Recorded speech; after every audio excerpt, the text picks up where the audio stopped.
Good morning. My name is Paul Nelson. I appreciate having a few moments to reflect on the effect of the many aspects of climate change on reproductive justice.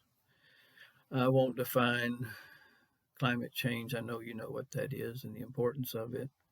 I will read a definition of reproductive justice: human right to maintain personal autonomy, have children, not have children, and parent the children we have in a safe and sustainable community.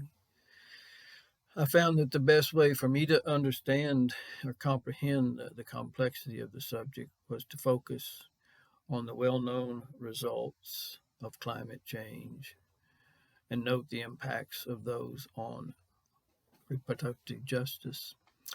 We can start with storms, more severe storms, flooding, and wind damage uh, to a degree that we haven't seen before. In addition to the stress of just living through a storm like that, as far as reproductive justice goes, there's the issue of getting to a doctor, any doctor, getting to an OB-GYN clinic or a Planned Parenthood center. This could be weeks in delays. It could be months, depending on the severity of the storm and damages to those facilities.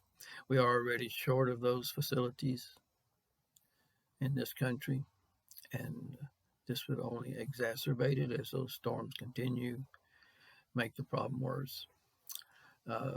It would be bad enough, I suppose. I never experienced it, but to have 3 feet of water in my house, it can only be stressful to do it 2 or 3 times, and especially if you have small children or pregnant, the stress must be unimaginable.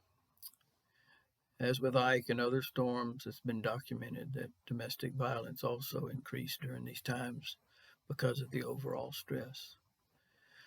I think the next subject that I looked at was water, the effects of water, of course. The opposite of floods, droughts, and excess usage of water.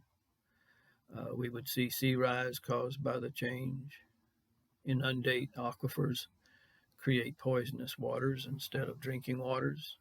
Some have replacement, some don't. All those replacements or substitutes sources are like lakes and rivers. They're not enough of them. The increased use for agriculture and electricity production will be unprecedented just to grow what we used to grow. I think with the average temperature rising and the droughts occurring, we have to be prepared. Flint, Michigan is a good example of where they simply ran out of it because what water they chose to use resulted in the poisoning of the kids and adults with lead. It can happen. Brownwood, Texas, and Wichita Falls in 2011 were treating wastewater effluent to get potable water to their homes. Increasing temperatures was the third aspect. Every year we predict summer so hot that outdoor workers may not be able to work a full day. How does that affect us? Some people work outside, pregnant or not.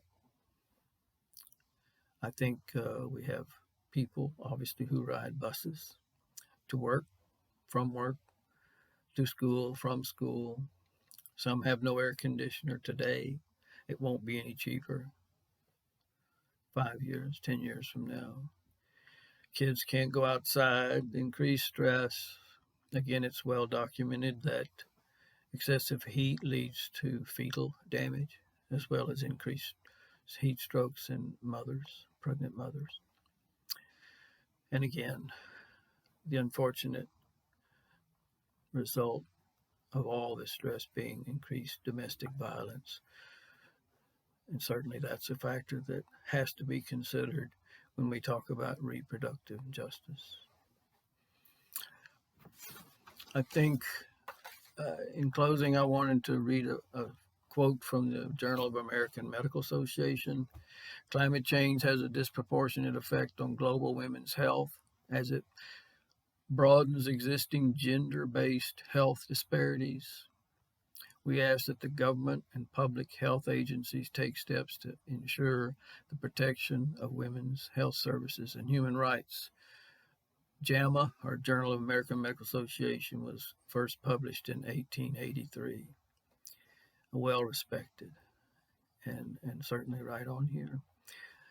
I think as we proceed to try to combat changes, climate changes, and prepare for the future, that reproductive justice must be forefront of that battle.